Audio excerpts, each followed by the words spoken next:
The president doesn't govern alone. So let's look at the supporting structures: the cabinet, the vice presidency, and the all-important question of succession. What happens when the presidency suddenly becomes vacant? Start with the cabinet.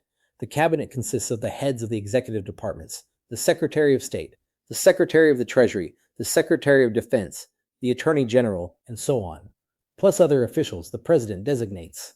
Here's an important fact: the cabinet is not really established by the Constitution as a formal governing body. It evolved by custom, beginning with Washington. Its members are nominated by the president and confirmed by the Senate, and they serve at the president's pleasure, meaning the president can dismiss them. In practice, the cabinet's actual influence varies enormously from administration to administration, depending on how much a given president relies on it versus the White House staff. The vice president is a fascinating constitutional oddity. The office has only two formal duties: to preside over the Senate and cast a tie-breaking vote, and to stand ready to assume the presidency.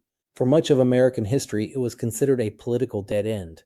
But the modern vice presidency has grown into a genuine governing partnership.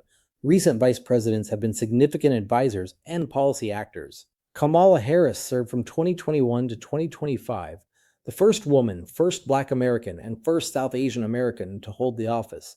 J.D. Vance serves as vice president in Trump's second term. Now the most consequential structural question: succession. The Presidential Succession Act of 1947 establishes the line beyond the vice president. First the Speaker of the House, then the President pro tempore of the Senate, and then the cabinet secretaries in the order their departments were created, starting with the Secretary of State. And the 25th Amendment, ratified in 1967, added crucial mechanisms for incapacity.